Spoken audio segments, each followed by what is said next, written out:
The moon hung low over the village square, its pale glow glinting off the wet cobblestones and catching in the eyes of those who had gathered.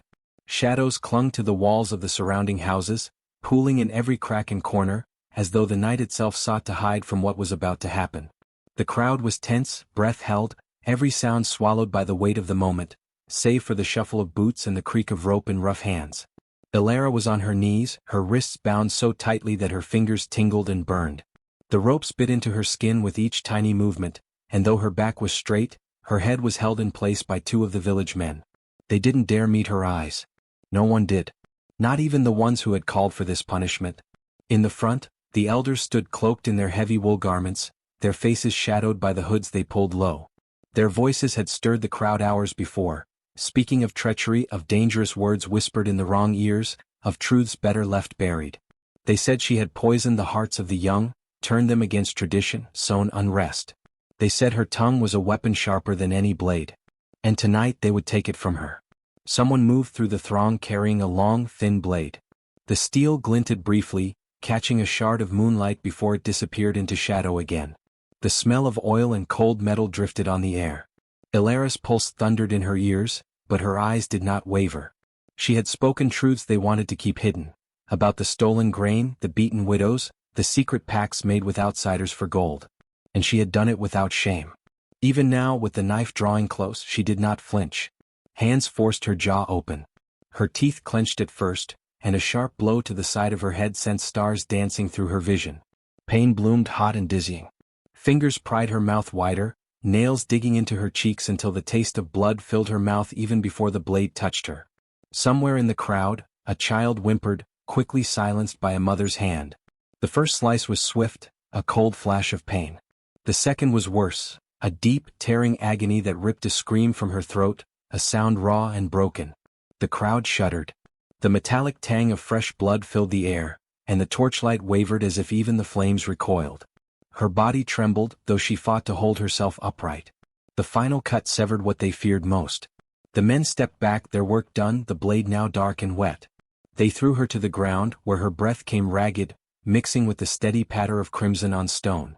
A few drops spattered near the boots of one of the elders, who stepped back sharply, his face paling. She lay there for a long moment, clutching her mouth, the world around her tilting and spinning. But in the strange stillness that followed, Ilara raised her head. Her eyes met theirs, and something in that silent, unwavering gaze made several villagers look away. She could no longer speak, but her silence seemed heavier than her words had ever been. The square felt smaller, the air thicker, as though the very night leaned in to listen to something that could no longer be heard. No one cheered. No one spoke. Even the elders found no triumph in their eyes, only an unease they could not name. Somewhere, far off, thunder rolled over the hills, and a sudden wind stirred through the square, rattling the shutters and making the torches sputter. Ilara sat back on her heels, blood still warm in her mouth, and the corners of her lips lifted, not in a smile but in something darker, something that made the bravest among them take a step back. Before the night of the square, before the shadows and the blade, Ilara's life had been woven into the heart of the village like the gold threads in a well-worn tapestry. She had lived in the small stone house on the eastern edge, where the forest began to thicken and the scent of pine drifted in through open windows. The path to her door was always worn smooth, for there was never a day someone did not come seeking her counsel, her remedies, or simply her company. She had been a healer first. Her skill with roots, herbs, and tinctures was spoken of beyond the village borders. People came with fevers, broken bones, stubborn coughs that lingered through winter, and she would work quietly, with sure hands and steady eyes, until the worst had passed. Her shelves were lined with jars of dried leaves, crushed bark, and powders whose smells could clear the head or soothe a restless mind. Children who feared the bitterness of her medicines would find that somehow, in her hands, the brew tasted warmer, lighter, like a promise of recovery. But it wasn't only her skill that drew people, it was her way with words. She was a storyteller, her voice a current that could carry listeners from the deepest sorrow to the brightest laughter in the space of a heartbeat. On long winter nights, villagers would gather around her hearth, the orange glow of the fire flickering across eager faces, as she told tales of wandering kings, clever maidens, and spirits that punished the unjust. In her stories, cruelty never went unanswered, greed always cost more than it gained, and those who thought themselves untouchable learned humility in the end. Her wit was sharp, honed not to wound but to reveal. If a merchant shorted a widow in the market, she could cut him to the bone with a single remark that made the crowd chuckle and murmur, leaving the man no choice but to return her coin with an embarrassed scowl. If a man beat his dog in the street, she would tell a tale of an ungrateful master whose food turned to ash in his mouth, making her point without ever raising her voice. Her words could unmask hypocrisy as easily as a knife peels fruit. It was this gift that made her both beloved and dangerous. The villagers loved her because she could speak for them when they had no voice, could challenge the powerful without trembling. She listened to their complaints and worries, offered them not just comfort but clarity. Many times her advice had swayed the elders during council meetings, turning decisions that would have harmed the poor into ones that benefited the whole. But for the corrupt, those who had much to lose if truths came to light, Ilara's voice was a blade they could not dull. She saw what others ignored: the grain quietly diverted from the public storehouse, the hunting grounds unfairly restricted so only certain families could profit, the sudden disappearances of those who spoke too loudly against such things.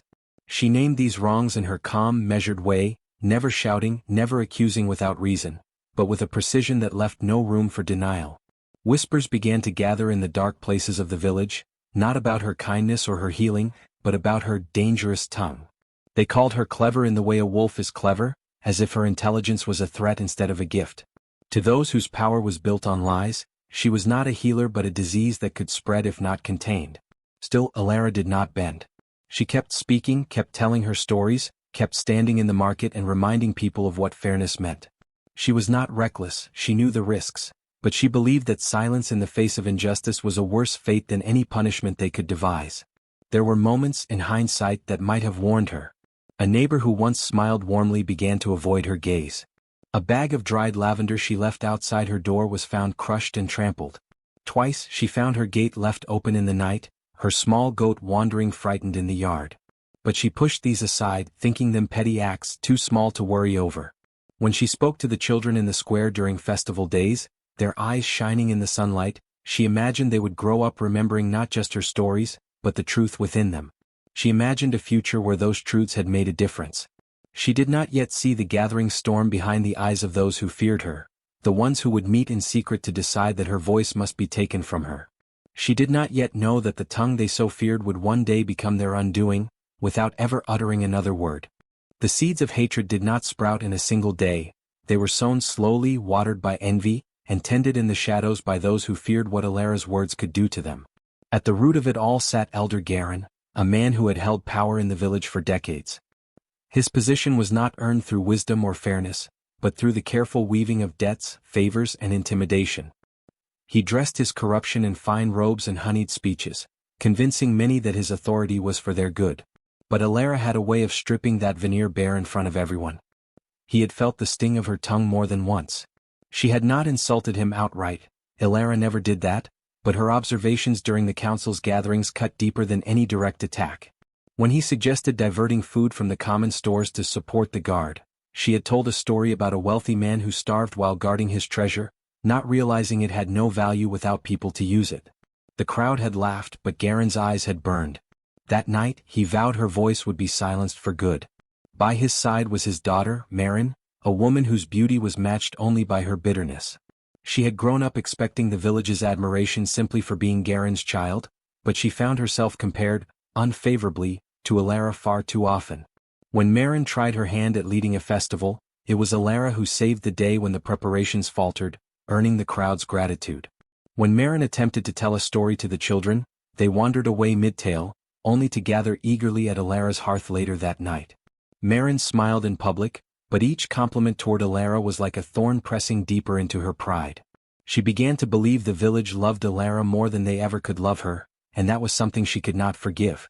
The third group in this knot of malice were Ghanian's loyal followers, men and women who had benefited from his rule and feared losing their place. Some were merchants who had been granted exclusive rights to sell certain goods. Others were hunters allowed access to the richest grounds while others starved. Ilara's truths threatened these privileges. Every word she spoke in the square felt like a hand pulling away the curtains they hid behind. Fear became resentment, and resentment soon became a quiet, shared hatred. They met in the elder's home under the dim light of tallow candles, the windows shuttered tight against prying eyes. Ghanian's voice was a low growl, the tone of a man accustomed to command. "So long as she speaks, she undermines me," he said, his fingers drumming on the wooden table. She makes me appear a fool in front of the people. That cannot be allowed to continue. Marin leaned forward, her gold hair catching the flicker of the flame. We've tried shaming her. We've tried isolating her. She still finds her way into their hearts. If we truly want to end her influence, we must strike where she is strongest. You mean her tongue, one of the merchants said hesitantly, the words hanging heavy in the air. A few looked away, uneasy, but none argued. They all knew what Marin meant. The plan began to take shape with a cold, deliberate precision. It could not look like a public execution. Too many still loved Alara, but it had to be done where all would see the result. Garin suggested a public accusation of spreading lies during a gathering, using her as an example to warn others. Marin, eyes bright with cruel satisfaction, proposed that they take her voice literally, so she could never again weave her stories or rally the people. By the end of the night, the decision was made. They would wait for the next festival when the whole village would be gathered in the square. They would call her forward, accuse her of treachery, and ensure her punishment was carried out swiftly, with enough spectacle to instill fear in anyone else tempted to speak as she did. The candlelight flickered over their faces as they rose, each one carrying the weight of the choice they had made. Outside, the wind rustled the leaves, and somewhere in the distance, a lone owl called, a sound that made one of the younger conspirators shiver. But they said nothing. They believed they were securing their hold on the village. What they could not see was that in silencing her voice, they would give birth to something far more dangerous. It began with a knock at her door just past dawn. Alara had been grinding herbs by the window, the soft sound of pestle against stone keeping rhythm with the waking birds outside. When she opened the door, Marin stood there, pale-faced and wide-eyed. "There's a child," she said breathlessly, burning with fever.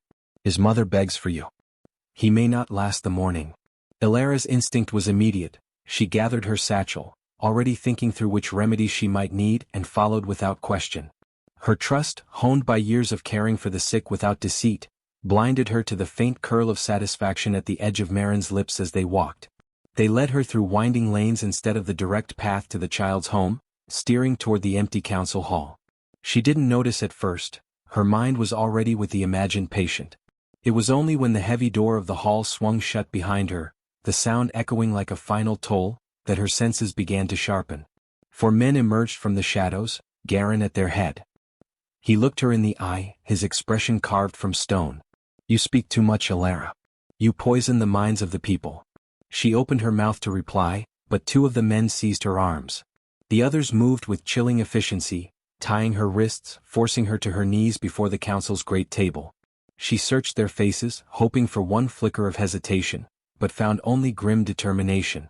Marin stepped forward, her voice honeyed but venomous. "Your words have been a sickness in this village. We remove sickness, do we not?" The instrument they produced was small, sharp, and merciless. A blade meant for skinning, its handle worn smooth from years of use. Garin gave the nod, and before she could twist away, rough hands gripped her jaw, forcing it open. Pain exploded white-hot as the blade moved. She tasted copper, thick and overwhelming, felt the brutal severing of something that had once been the heart of her power. Her scream came out only as a wet, choking sound. Blood spilled onto the floor in a dark, spreading pool. They held her until the shuddering stopped, then let her crumple to the boards. Garin wiped the blade on his sleeve with the casualness of a man cleaning after a meal. It was then that the air shifted. None of them noticed it at first, the hush that pressed in from all sides, the way the sound of wind through the shutters simply ceased. The light from the high windows dimmed, not with cloud but with a strange, muted heaviness, as though the day itself had recoiled. Alara lay on her side, vision swimming, yet she felt it more clearly than anyone else, the unnatural stillness, the way the very air seemed to listen. Something vast and unseen had taken note of what had been done. Marin crouched beside her, close enough for Alara to see the tiny flecks of blood on her cheek. "Now," she whispered, "you will learn the value of silence." She stood and signaled for the men to drag her outside. They hauled her into the daylight. The square was sparsely filled, just enough villagers to witness without it seeming staged. Garin announced her crime in solemn tones, never once mentioning the child that had been their lure. Faces in the crowd shifted uneasily, some turned away. No one spoke. As they left her there, bound and broken, a heavy shadow crossed the sun, though no cloud passed overhead. The stillness deepened, so quiet that Alara could hear the pounding of her own blood. She knew in that moment that her silence would not be what they intended. It would not be their victory. It would be their undoing. At first they told themselves it was nothing. Garin went home that night and poured himself a cup of his strongest ale, certain that sleep would come easily after the day's work. But when he lay down, the quiet pressed in around him. The usual creak of the rafters, the hum of night insects, the shuffle of his wife in the other room, all absent. The silence was complete, thick as wool. And in that void a voice rose. Not loud, not external, but inside him. Truth cuts deeper than any blade, it murmured, the exact words Alara had spoken to him months before when she confronted him over cheating a widow out of her land. He sat up, heart pounding, and the voice was gone. But the silence remained. Sleep never came. Marin's unease took a different shape. She found herself glancing into corners, half expecting to see Alara standing there, her eyes burning with quiet reproach. At the market the next day, the chatter of villagers seemed to muffle whenever she approached. Their lips moved but she couldn't catch the words. She thought she heard Alara's laughter, clear, warm, curling in from the edge of the square, only to vanish when she turned her head. The others were not spared. By the second night, one of the younger men, Tomas, woke in a cold sweat, convinced someone had whispered his name in the dark. He swore the voice had come from just above his bed, though the rafters there were bare. He tried to light a candle but the wick refused to catch. He lay there for hours, eyes wide, certain he could hear soft footfalls pacing around his home. The whispers were always her words. Little things she had said over the years, gentle counsel, pointed rebukes, lessons spoken by the fire in her small cottage. Some were harmless, but when repeated over and over in the dead of night, they took on the weight of judgment. Every seed planted grows, whether of kindness or cruelty. Some wounds leave no scar on the skin, yet never heal. You cannot bar truth from a door it has already entered. Days stretched with the same gnawing tension. Sleep was shallow or non-existent. Food lost its taste. The wind carried strange tones as if someone just out of sight was speaking. When Garin walked the lanes, he caught villagers looking at him too long, then glancing away. He began to imagine they knew what he had done, worse that they heard her voice as well. By the fifth day their tempers frayed. Marin snapped at her father in the street, loud enough for others to hear. Tomas struck a man at the tavern over a harmless joke. Each of them moved as though they expected a hand to land on their shoulder at any moment. The most unnerving thing was the eyes. At least twice each of them swore they had seen Alara watching from the edge of a crowd or across a field, whole, unharmed, her gaze steady. But when they blinked she was gone. The silence that followed them was not natural. In the midst of market noise, it would drop suddenly, as if a great bell jar had been lowered over them alone. Conversations would falter, and they would hear only their own breath and that faint, remembered voice inside their skulls. None of them spoke of it to the others. To admit it would be to admit fear, and fear was what they had sought to banish when they cut out her tongue. Yet, as the nights grew longer and the whispers more persistent, each began to dread the moment the sun would fall, when shadows thickened and the unbroken stillness would return to wrap itself around their minds like cold iron. They had silenced her body. But her absence had left a presence that would not be stilled. Alara began to appear again in the lanes and squares, moving as she always had, unhurried, deliberate, her skirts brushing the dust in measured steps. The gap where her voice used to be seemed to make her presence larger, not smaller. People noticed her more now. They followed her with their eyes as she passed, some with sympathy, others with wariness, as though expecting something to happen simply because she was near. Her tormentors noticed most of all. Garin, who once boomed orders across the square, now avoided her entirely, until the morning she stopped in front of his stall. She didn't speak. She only looked at him, her gaze steady as a plumb line. And in that gaze, without the faintest movement of her lips, came the words, "You know I was right about you." The voice was hers, not imagined, not remembered, but there, threading into his thoughts as clearly as if she stood inside his skull. His hands faltered over the weights and measures, and for a heartbeat he forgot how to breathe.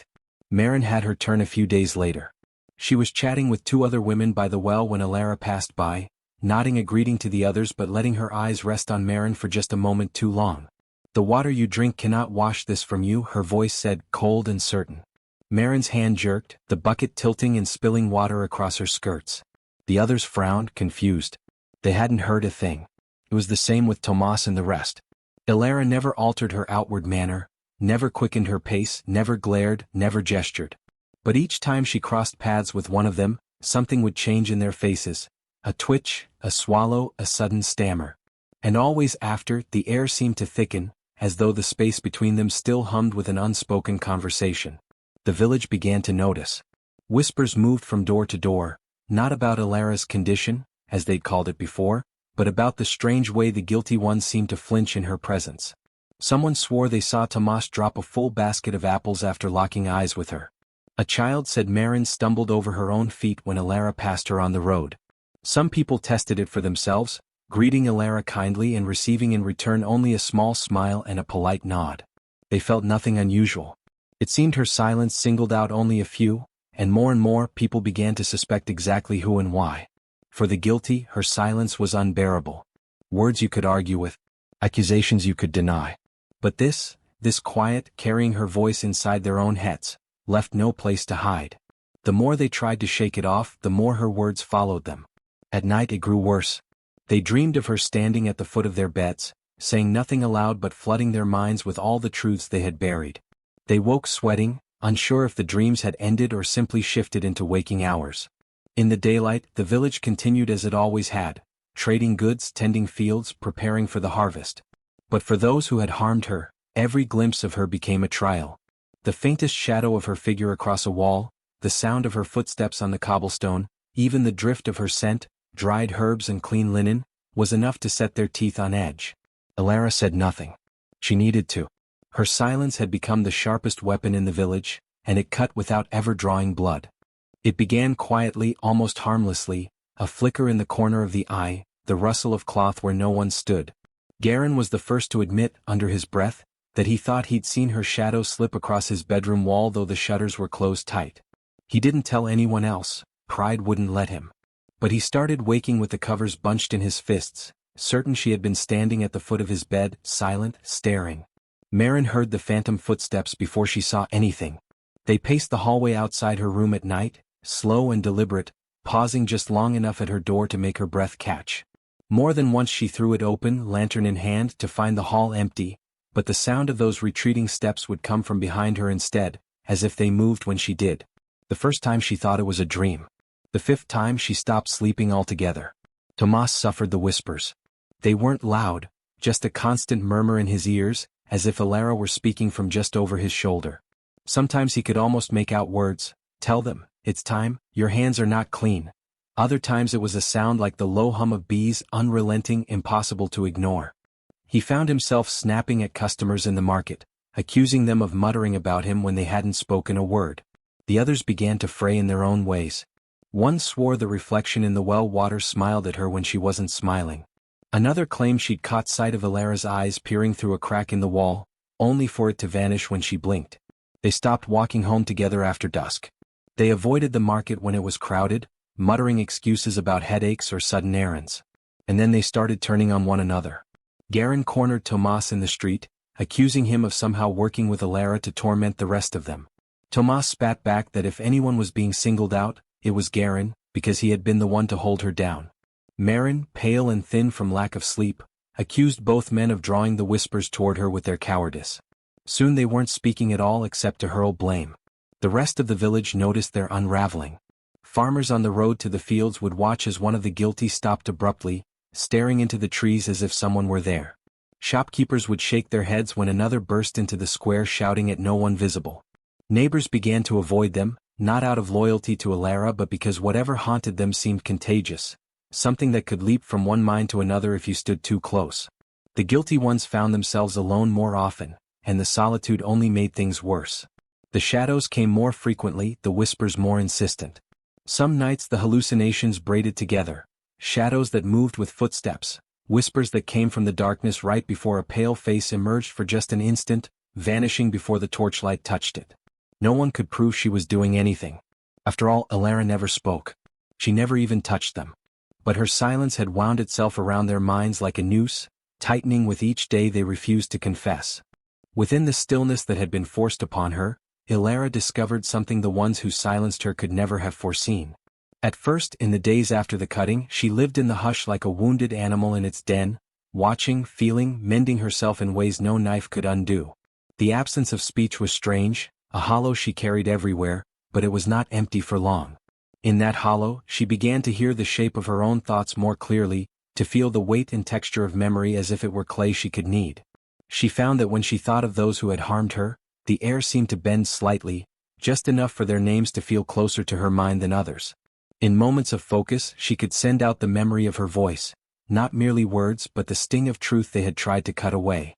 The first time she tried it, it was accidental, her gaze lingering on Ghanian as he passed in the square. She thought of the night he'd held her arms down, the stink of his breath, the gleam of the knife. His step faltered, his hand went to his temple, and his eyes flicked around as though the air itself had whispered the scene back to him. Elara did not smile. This was not for her pleasure. She had no wish to become the thing they had accused her of, some malicious witch who used power for petty revenge. But she understood now that the mind could be spoken to without sound. If her mouth had been their target, her voice had never truly lived there. It lived here inside her and it could still reach them. She learned to shape these intrusions with care. When she thought of Marin, she did not simply send the image of blood and knife. She sent the memory of Marin's trembling hands afterward, the way she'd avoided Elara's eyes. That thread of shame could be pulled taut, made to vibrate until Marin couldn't sleep for the sound of it in her head. For Tomas, she sent the echo of his own words the day before the cutting. We can't let her keep talking, she'll turn the whole village against us. He heard it over and over, each time slightly closer to his ear, until he spun around in the market and knocked over a basket of apples trying to swat away something invisible. Elara never overreached. She did not want them to break quickly. This was not cruelty, it was correction. To strip them of speech would have been too easy, too clean. Instead, she let them carry the weight of their own actions like stones in their pockets, each thought she sent sinking them deeper into themselves. She watched as the cracks widened, Ghanian's twitching hands, Marin's sleepless eyes, Tomas's growing suspicion of his own shadow. And yet, she also saw the village, the others, begin to understand. There were whispers, yes, but these were different from the ones that had condemned her. These were whispers of unease directed not at her, but at the ones who had taken her tongue. The people noticed how she walked now, not hunched in defeat but upright, her eyes steady and level. When they greeted her, she inclined her head in acknowledgement, a silent queen among fearful peasants. Her power was not in fire or stone or storm. It was in the precision of her memory and the unshakable calm with which she wielded it. She no longer needed to speak aloud to hold court over truth. Each day she refined her control, learning which thoughts struck deepest, which glances could send a man into a sleepless spiral. Justice, she told herself, was not vengeance. And yet, she also knew justice often wore vengeance's face. If the guilty began to see her in their dreams and hear her voice in their waking hours, so be it. It was not her cruelty. They had made their own punishment the moment they tried to silence her. By the time a season had passed, Elara no longer felt the hollow in her life where her voice had been. The silence had become her domain, and in that domain she was not the wounded one, but the keeper of balance. Those who met her eyes felt an unspoken truth settle between them. The tongue they had taken had not been her voice at all. It happened on a day without wind, the kind of heavy stillness that makes every sound sharper. The market was in full swing, with traders calling out prices and the clink of coins passing from palm to palm. Elara stood near the well, her basket filled with roots and dried herbs, her eyes steady as always. She didn't seek him out. If anything, she had been trying to ignore him, but when her gaze drifted across the square and met Ghanian's, something in him seemed to crack with an audible sound no one else could hear. He had grown gaunt over the past weeks, his eyes hollow pits ringed in purple, his hands forever trembling. He had stopped speaking much, only muttering to himself when he thought no one was listening. But now, in the space between one breath and the next, he lunged forward through the crowd, his voice bursting from him in a ragged howl. "I did it. I held her down," he shouted, startling a pair of children who dropped their bread loaves in fright. "It was me, my hands on her arms, her blood on my shirt." The crowd fell into stunned silence, all motion halted as his words cut through the morning air. Elara stood perfectly still, her eyes never leaving his. She didn't need to move, didn't need to raise a hand. He stumbled closer, pointing a shaking finger at her as if to drag her into his spiral. Your eyes, they don't leave me alone. You speak to me when I sleep. I hear you now whispering." He clutched his head, nails digging into his scalp. The murmurs began in the crowd, low and uncertain. People exchanged looks. Some crossed themselves, others stepped back as though the madness might be catching. Ghanian's confession spilled out in a jumble of sobs and shouts, how he'd been unable to sleep without seeing the knife again, how her silent stare followed him everywhere, how her voice still rang in his head even without her tongue. By the time his knees hit the packed dirt of the square, his words had dissolved into broken apologies. "I'm sorry, I'm sorry, I'm sorry," he repeated, the phrase becoming a chant, his eyes wild as he searched her face for some sign of forgiveness. Ilara gave none, only the same calm, steady gaze that had undone him piece by piece. And then, without warning, Garin scrambled to his feet and bolted. He shoved past the nearest bodies, sending baskets and produce tumbling into the dust, and sprinted toward the tree line at the edge of the village. Several men called after him, but he didn't look back. The last anyone saw of him was a flash of his tattered tunic as he vanished into the dark green of the forest. A heavy silence followed, broken only by the nervous shifting of feet and the quiet rustle of leaves in the distance. No one spoke to Ilara, but many looked at her with a new, wary respect, and something else, something almost like fear. She turned, lifted her basket, and walked away without a sound, leaving the square charged with the uneasy knowledge that whatever had driven Garin mad had not been seen, only felt. The days following the elder's collapse moved like water over stone, slow, unrelenting and shaping everything they touched. The market still opened each morning, the river still sang over its shallows, and the bells still marked the hours, yet there was a new weight in the air. People spoke in lowered tones not because they feared Ilara's words, but because they feared the absence of them. The elder vanished from public view. Some said he stayed in his home, refusing food, sitting for hours staring into the cold embers of his hearth. Others claimed they saw him wandering the outskirts at night, muttering to shadows, his eyes darting as if something unseen walked beside him. The daughter who had once laughed so easily at Ilara's expense shuttered her windows and sent away those who came calling. She had begun to wake screaming, they whispered, convinced she heard footsteps pacing her walls though the floors lay still.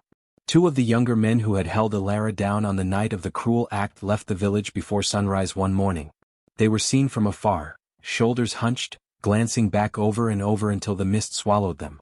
They took nothing but their cloaks, leaving their homes abandoned, as though the weight of the place itself had become unbearable.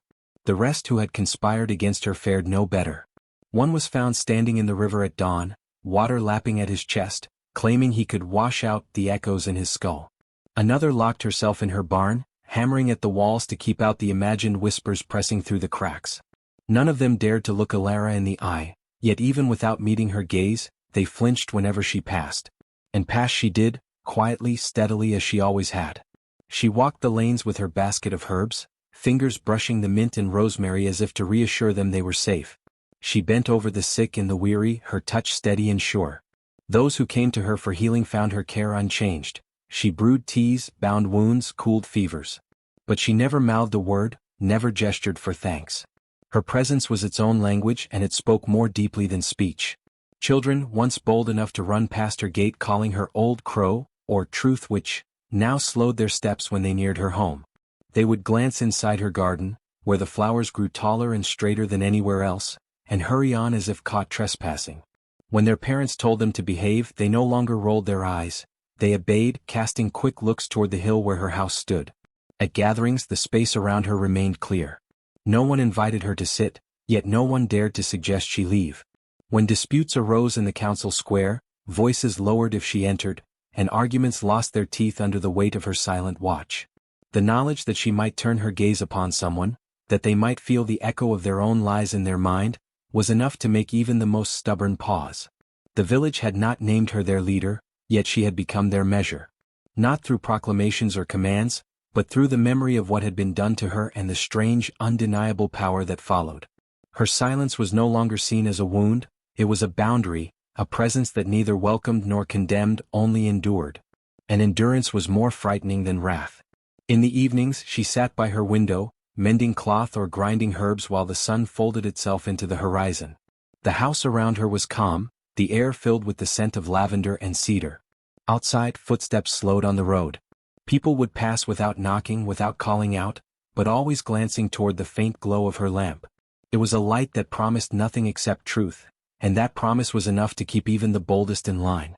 By the time the first snows came, there were no more open taunts, no more careless whispers about the woman without a tongue. The name Ilara carried was no longer bound to cruelty, it had grown into something sharper and heavier. In the unspoken agreements of the village she was untouchable.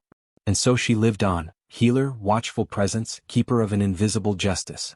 Her silence did not fade with time, it deepened, becoming a part of the land itself. In the hush between the wind and the leaves, in the stillness before the first drop of rain, the villagers felt it. Her quiet, unyielding truth, pressed into the bones of their home. Years passed and the sharp edges of memory dulled for most, yet Alara's story never faded. Time has a way of turning wounds into warnings, and the night they cut her tongue became more than an act of cruelty, it became the spine of a cautionary tale. Mothers told their children as they stirred evening stews, fathers repeated it by the fire on winter nights, "Do not cut the truth from someone's mouth, for it will find another way to speak." The words were passed down like an heirloom, polished by repetition, heavy with meaning. The village changed in small, quiet ways. The square where it had happened remained at the center of things, but no market stalls lined its stones after sundown, no music ever played there beneath the moon.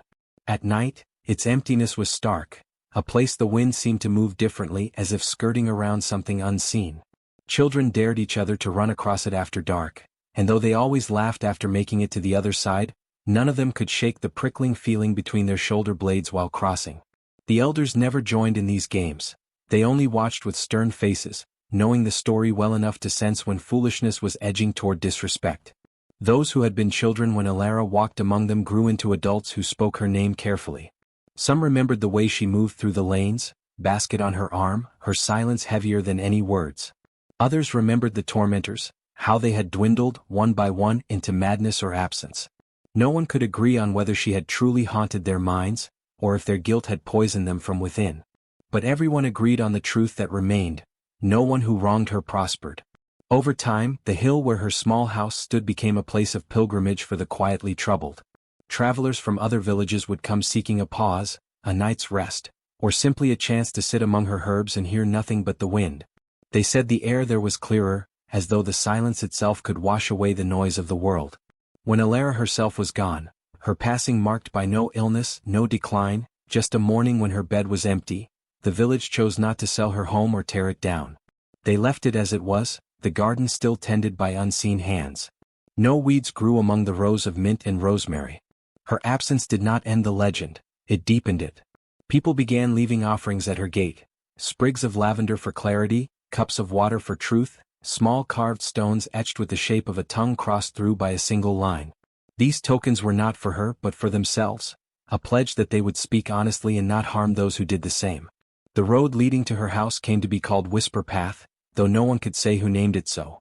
Stories about her power shifted with each telling. In one version, her silence was a curse that could unravel the minds of liars. In another, it was a blessing, protecting the pure of heart while exposing the corrupt. Some swore she had no need for her tongue because her thoughts could walk into any mind they chose. Others said the wind itself carried her voice to those who deserved to hear it. The details changed, but the core of the story stayed the same: to harm truth was to invite ruin. By the time a new generation filled the council seats, Ilara's name had become part of the village's moral spine. When tempers flared in debates, it was enough for someone to murmur, "Remember Ilara?" and the room would quiet. When someone proposed an unjust tax or a deceitful deal, the whisper would come again, not as a threat but as a reminder. The legend was not about fear alone, it was about the price of cruelty and the weight of integrity. The square where she had been attacked was never renamed, but people referred to it in hushed tones as the place of the severed word. On the longest night of the year, the villagers gathered there in silence, each holding a small candle. No speeches were given, no songs were sung. They simply stood together until the first light of dawn touched the stones, then left without a word. This ritual had no leader, no rule enforcing it, yet it continued year after year as though the village itself remembered. Beyond the borders of the village, travelers carried the tale home. Other towns began telling their own versions, changing names and places, but the warning stayed intact. In distant markets, the phrase "an Ilara's silence" came to mean an unshakable moral power, something quiet yet impossible to ignore. It was said of merchants who never cheated, of judges who could not be bribed, and sometimes, of ordinary people who simply refused to let lies take root. In the village itself, the silence she left behind never felt empty. It felt watchful, present in the rustle of leaves, the stillness before a storm, and the long pause before someone answered a question. It was as if the land had kept her in its bones, making sure that truth always had a place to live. And in that quiet, the story endured, not because it was written in books, but because it was carried in every careful word and every respectful pause. Ilara's life had been taken from her in part, but her truth had survived whole. In the end, It had spread further than her voice ever could have. And long after her last breath, no one dared to forget.